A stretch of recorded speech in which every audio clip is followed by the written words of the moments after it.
Sana magustuhan na ako ni Tyrone.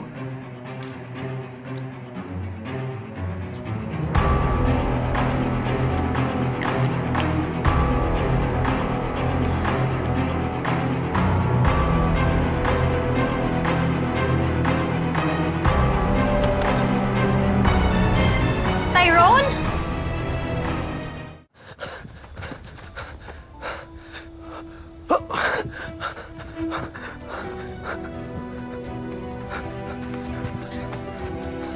Tyrone!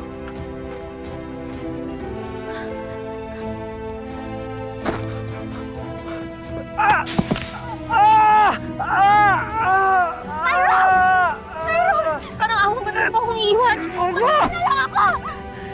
Tyrone! Dela, salamat nandito ka. Halos di ko na naaasikaso yung mga pangangailangan ni Tali sa kaiisip ko kay Tyrone. Rosel, napakahirap ng pinagdadaanan mo. Kaya naiintindihan kita. Basta nandito ako para sa'yo. Sana talaga matapos itong gulong to. Sana makita na si Tyrone. Ayoko na rin makita si Chris. Ayoko na rin nagpupunta siya dito sa bahay. Ha? Paano yun, Rosel? Lalo pa ngayon na alam na ni Chris na talagang anak niya si Tyrone. Paano mangyayari yun? Kahit pa. May isang anak pa naman siya, si Belle. Ayoko masira silang mag-ama. Ayoko masira yung pamilya niya. Rosel, umamin ka sa akin. Magsabi ka sa akin ng totoo. Wala ka na ba talagang nararamdaman para kay Chris? Adela, ano ka ba? May asawa na akong tao. Si Darius, ayun nga, nasa labas o. Nagsasakripisyo para mahanap si Tyrone. Tapos yan pa itatanong mo sa akin. Hindi mo sinasagot ang tanong ko sa'yo. Ano bang gusto mong sabihin ko? Yung totoo. Ang totoo? Oo, yung totoo. Gusto ko nang matapos to. Gusto ko ng tahimik na buhay. Gusto ko makita na si Tyrone.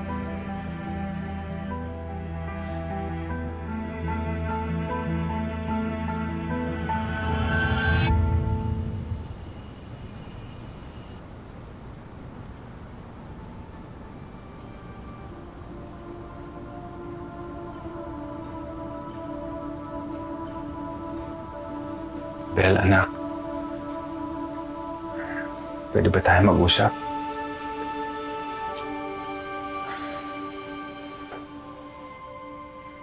Bakit ganon, Dad? Ano nangyari sa inyo ni Mommy? Si Tyrone ang dahilan kung bakit kami magkasama ni Rosel. At wala ka pang ginagawang masama. Hindi na ako naniniwala sa inyo, Dad. Minsan ko na kayo nakita. Akala ko ba hindi na mauulit yun? Belle, yung nakita mo, kasalanan ko yun. Walang kasalanan si Rosel. Kaya kung meron man dapat sisihin, ako yun. Walang iba, kundi ako. Dad, hindi mo na ba mahal si Mommy? Dad.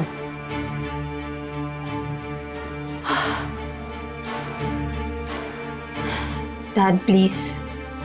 Ipangako nyo, gagawin mo ang lahat to save this family. Kailangan ka namin.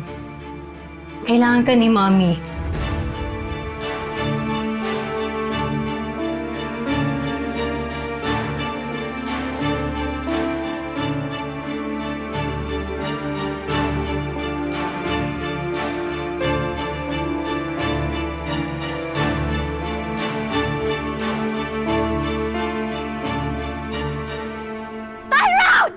Bumalik ka dito!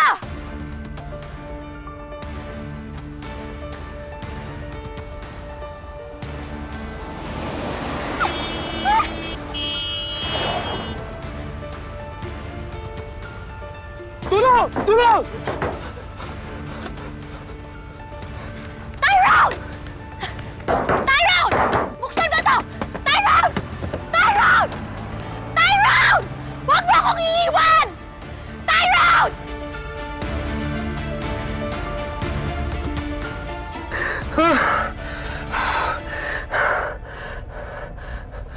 Tito Darius! Buti natagpuan kita, Tyrone. Salamat po, Tito Darius. Sinintuan niyo po ako. Nailigtas niyo po ako.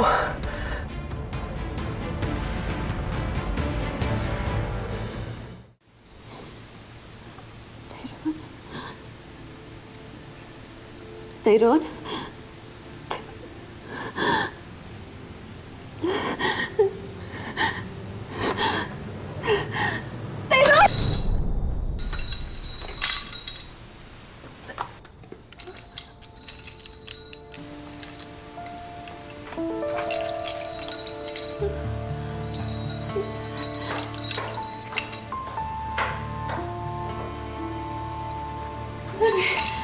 Nay, ba't nandyan ka pa?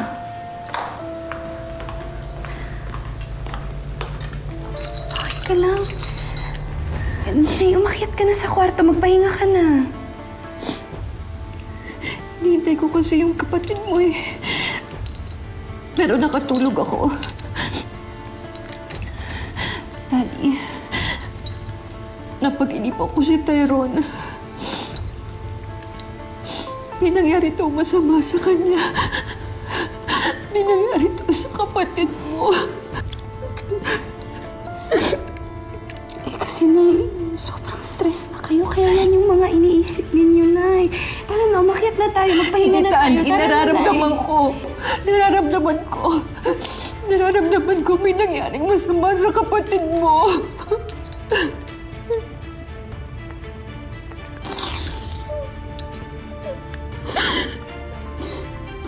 Babalik si Tyrone, Tay. Babalik siya.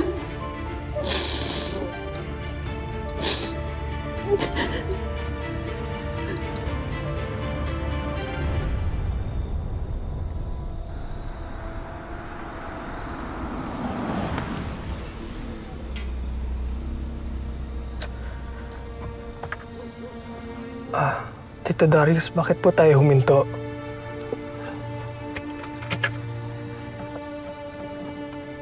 Gusto sana kitang makausap eh. Pasensya ka na. Tungkol po saan? Nak, patawarin mo ako ah.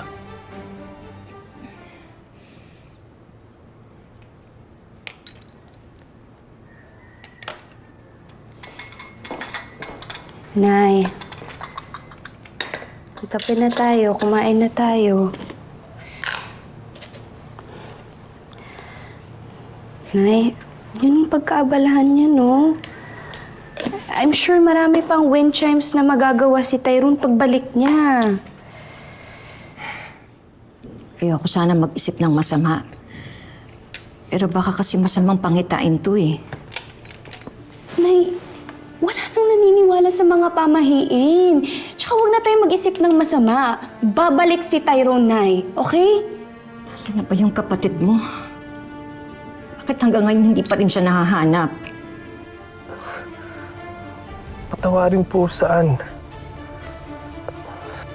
Patawarin mo ako dahil marami na ako nagawang kasalanan sa inyo. Tito Darius, ano pong sinasabi niyo?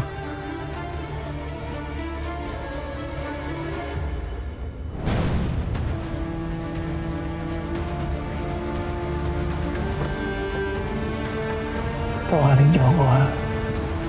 Tito Darius, ano pong sinasabi niyo? Patawarin niyo ako sa nagawa kong kasalanan sa inyo mag-ina. Tito Darius? Hindi ko dapat ginawa yun.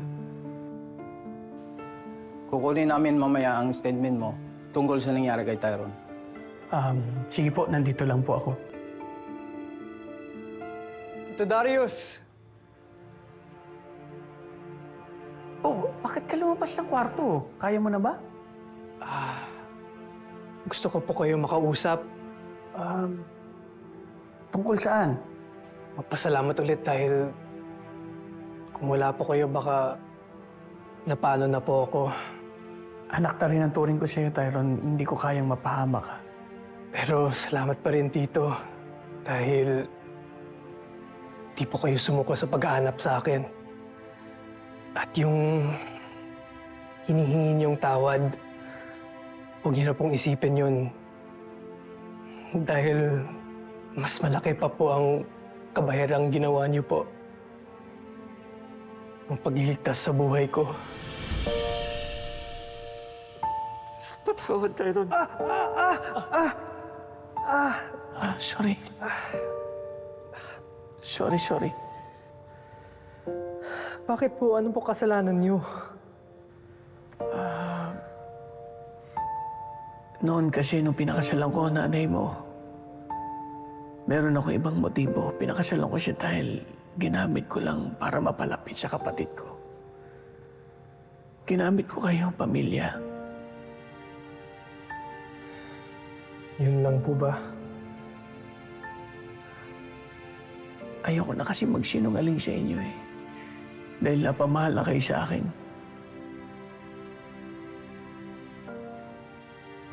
Kaya lang po yung Tito Darius. Napamahal ka na rin po sa amin.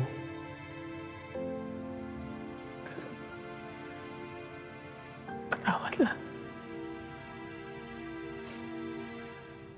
Tito Darius, kung ano man ang iniisip niyong pagkakamali, naitama niyo na po. Dahil iniligtas mo ako. Sorry.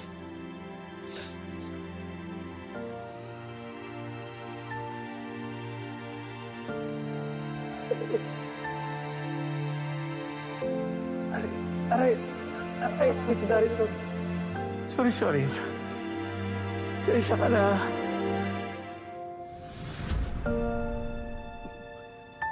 Malaki po ang utang na loob ko po sa inyo dahil iniligtas niyo po ako.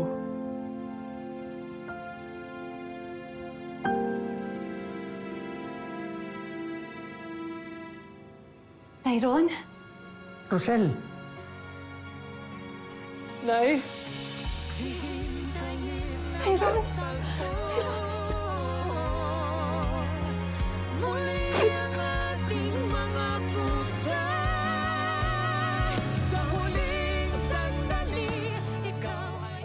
Tyrone, akala ko hindi na tayo magkikita.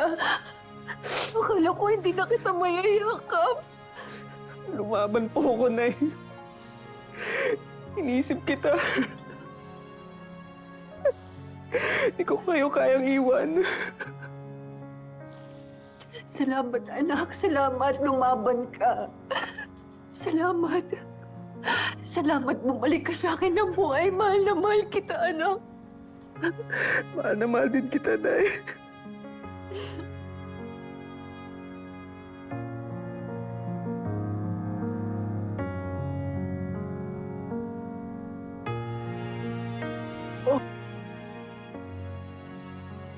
Namiss kita, Tyrone, ha? Alam mo, hindi pala kompleto pag wala ka. Miss din kita, Tali. Sobra mo kaming pinakaba, Tyrone, ha? Akala ko, uunahan mo pa akong mamatay. Buti na lang hindi. Dahil kung nagkataon ako, lagot ka sa aking bata ka. Grabe ka naman, Madam Jacinta. In character ka pa rin. Pero ang totoo, nag-alala po kayo sa pagkawala ko.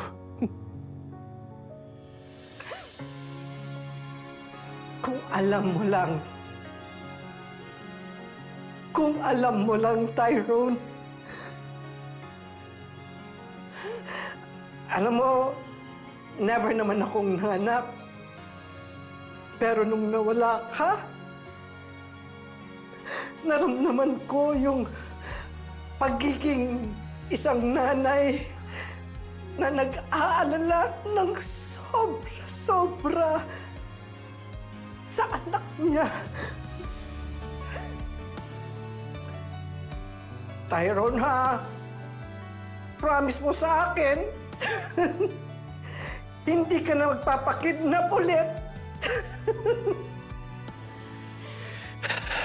Di po ako maliligtas. kundi dahil kay Tito Darius. Siya po ang nakakita sa akin. Mahal, salamat.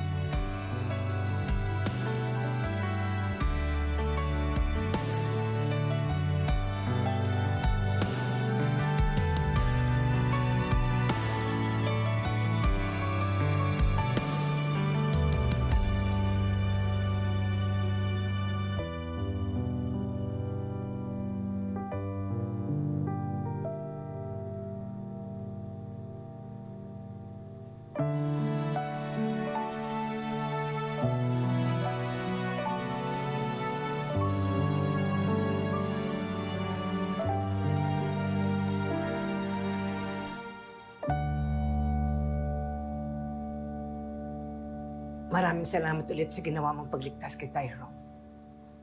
Tatay niya ako. Kahit hindi ko siya kadugo, responsibilidad ko siyang hanapin at proteksyonan. Kaya nga nagpapasalamat ako dahil ginawa mo yung trabaho mo bilang ama ni Tyrone. At gusto ko rin mag-sorry. Sorry dahil pinagbintangan kita. Hinusgahan. Sabi ko naman sa'yo, ate, nagbago na ako. Hindi na ako yung dating Darius. Sana nga, Darius, mapanindigan mo